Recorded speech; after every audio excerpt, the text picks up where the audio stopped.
इंदौर से बड़ी राजनीतिक खबर। जीतू पटवारी ने महिला आरक्षण और केंद्र सरकार की नीतियों को लेकर तीखा हमला बोला। मंगलवार को इंदौर में आयोजित प्रेस कॉन्फ्रेंस में पटवारी ने कहा कि महिला आरक्षण के मुद्दे पर कांग्रेस लगातार सक्रिय रही है। उन्होंने दावा किया कि मल्लिकार्जुन खड़गे और राहुल गांधी ने इस संबंध में प्रधानमंत्री को कई पत्र लिखे।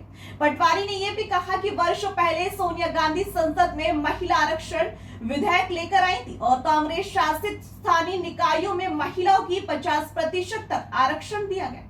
इसके साथ ही उन्होंने केंद्र सरकार पर कई अन्य मुद्दे को लेकर भी सवाल उठाए, जिनमें बेरोजगारी, महंगाई, स्वास्थ्य, शिक्षा और किसानों की फसलों के न्यूनतम समर्थन मूल्य यानी एमएसपी शामिल है। वहीं विदेश नीति को लेकर भी पटवारी ने केंद्र पर निशाना साधते हुए प्रधानमंत्री मोदी पर सवाल खड़े किए और अंतर्राष्ट्रीय मामलों में भारत की स्थिति को लेकर चिंता जताई। फिलहाल महिला आरक्षण और अन्य मुद्दे पर राजनीतिक बयानबाजी तेज हो गई और आने वाले समय में ये बहस और भी गरमाने के आसार हैं। खड़गे जी ने, राहुल जी ने लगातार महिला आरक्षण को लेकर 33 बार पत्र लिखे। कई बार कांग्रेस पार्टी की नीतिगत निर्णय के साथ सोनिया जी ने आज से 23 साल पहले उसको लेकर देश की संसद में पहल की। वो बिल लेके आए थे, कांग्रेस पार्टी लेके आई थी।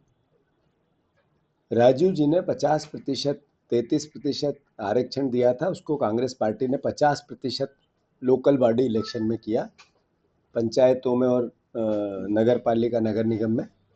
ये कांग्रेस की सोच की भावना है। अभी देश में स्टीम फाइल की बहुत बड़ी एक लड़ाई है। देश जानना चाहता है कि आखिर उसमें है क्या।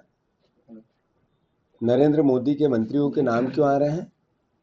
क्या कारण है कि देश में नरेंद्र मोदी ट्रंप के आगे सिलेंडर हुए? ट्रंप देश का शासन क्यों चला रहा है? वो चाहे पाकिस्तान युद्ध सिंदूर की अंतर्गत ट्रंप का भारत से जो व्यवहार था, नरेंद्र मोदी पर जो उनकी तकरार थी, चाहे ट्रेड डील को लेकर जिस तरीके से धमकाया गया नरेंद्र मोदी को सीधे कई बार, और फिर अमेरिका और ईरान युद्ध के दौरान भी जो भारत की कोलैप्स हुई विदेश नीति ट्रंप के दबाव में, ये सब बातें ये बताती है कि मोदी जी कॉम्प्रोमाइज थे, दबे हुए थे और ये सवाल देश में थे। जब ये सवाल देश पूछ रहा है कि भयावह महंगाई क्यों अब की बार मोदी सरकार, बहुत हुई महंगाई की मार, इस नारे का क्या हुआ? जब भयावह बेरोजगारी है, बहुत हुई बेरोजगारी की मार, अब की बार मोदी सरकार, इस नारे का क्या हुआ? किसानों की एमएसपी, डबल इनकम, घर घर में किसान सवाल पूछ रहा है इस भारतीय जनता पार्टी से कि हमारी एमएसपी क्यों नहीं दे रहे हो आप? क्यों गेहूं का दाम नहीं दे रहे हो? क्यों धान का दाम नहीं दे रहे हो? क्या कारण है? डबल इनकम होना थी, वो नहीं हुई। स्वास्थ्य को लेकर, शिक्षा को लेकर दोनों नीतियां कोलैप्स हो गई देश में असंतोष है।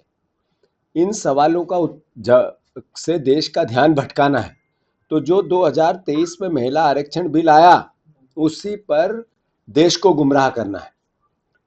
मैंने स्पेशल आप लोगों को इसलिए बुलाया कि वसुंधरा राजे सिंधिया का एक लेटर आज से 4 दिन पहले पब्लिक डोमेन में आया। पूरे देश में करोड़ों लोगों ने उसको अपने अपने ट्विटर हैंडल पे, फेसबुक पे, अलग अलग अकाउंट पे, कई मीडिया चैनलों ने उसको अपनी न्यूज़ चैनल का माध्यम बनाया और देश के जनता के बीच में उस लेटर को लेके गए। 3 दिन बाद, 4 दिन बाद वसुंधरा राजे सिंधिया जी ने उस लेटर का कहा कि ये मेरा लेटर नहीं है, डिनाई किया। इस बीच में करोड़ों लोगों ने उसको वायरल किया, पर लेटर की जो भाषा थी वो वही थी जो मैंने बोली। वो वही भाषा थी जिसने सवाल खड़े किए नरेंद्र मोदी की सोच, विचार और काम करने के तरीके, देश को गुमराह करने के तरीके पे। फिर से उस लेटर की भावना की हम इज्जत करते हैं, उसको फिर एक्सेप्ट करते हैं। देश भी यही सवाल पूछ रहा है। वो जो लेटर था उसमें कहा कि इधर उधर की बात न कर, सीधा 230 सीटों पे महिला आरक्षण मध्य प्रदेश में आए और फिर विधानसभा का 2028 का चुनाव हो। कांग्रेस पार्टी इसकी मांग करती है।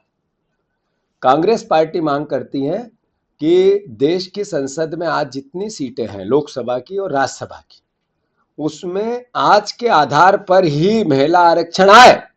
कांग्रेस पार्टी भारतीय जनता पार्टी के साथ देना चाहती है, पहले भी दिया है। जो अध्यक्ष जो भारतीय जनता पार्टी ने जिस दिन ये सदन में नया बिल लेके आई थी, उसी दिन रात को उन्होंने जो 2023 में बिल पास हुआ था, जिसमें महिला आरक्षण की परिकल्पना की थी, सबने सर्वसम्मति से पास किया था, उसका नोटिफिकेशन किया।